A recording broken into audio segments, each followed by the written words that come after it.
Now becomes obvious that Wikileaks need to find more and safer havens from which they can publish their information. A sequence of events now starts on an island in the middle of the North Atlantic, which, while it leads to more censorship efforts, will also create new opportunities for Wikileaks.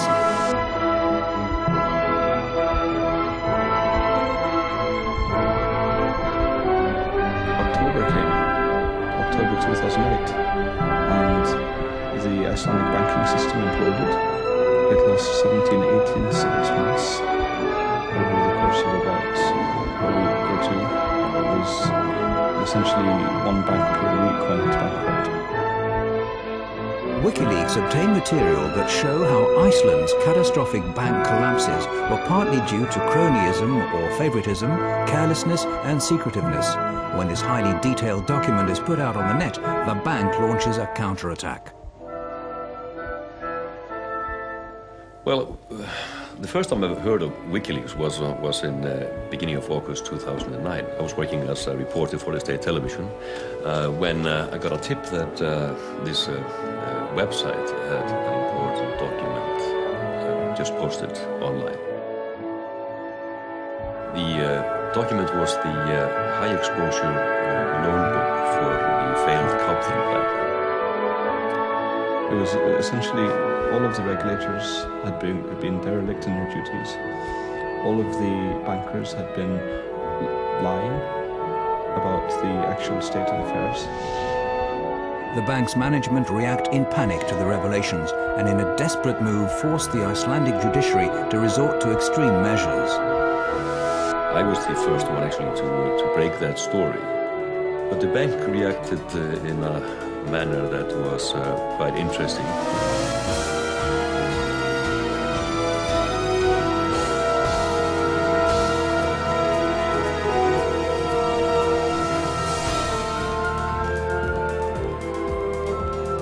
Gott kvöld, nú hefjast fréttir, laugardaginn 1. ágúst, samt ekki allar þær fréttir sem ætlum að segja ykkur.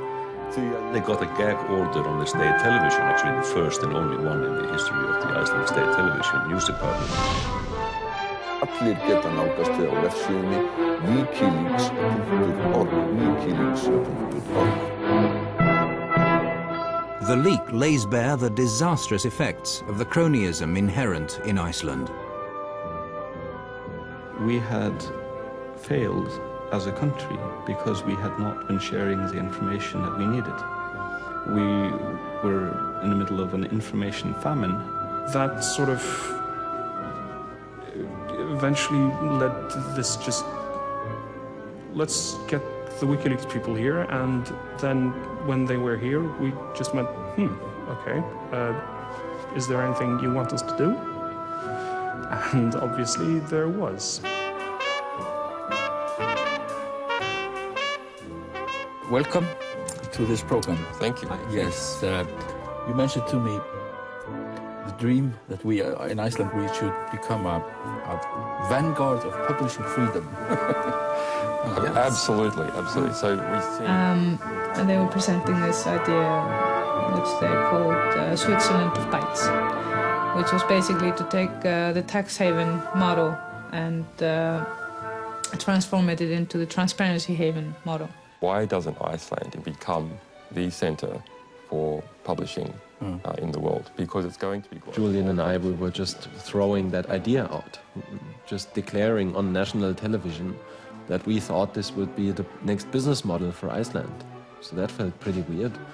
Then realizing the next day that everyone wanted to talk about it. Iceland has seen some of the problems that happen when society becomes too secret. Wikileaks gave us the nudge that we needed. We had this idea, but we didn't know what to do with it. And they came and told us, and that is an incredibly valuable thing. Wikileaks now team up with Icelandic activists and parliamentarians and together draw up a proposal that would transform Iceland into a haven for journalism. Roberts, Julian Assange, the four of us sat in this hotel room for about 4 or 5 hours and wrote the entire proposal from scratch. The proposal is adopted unanimously by Iceland's parliament. Just getting a bill accepted in the parliament is nearly impossible. And this is actually this is a huge victory for the parliament to have a proposal of this nature passed through the parliament with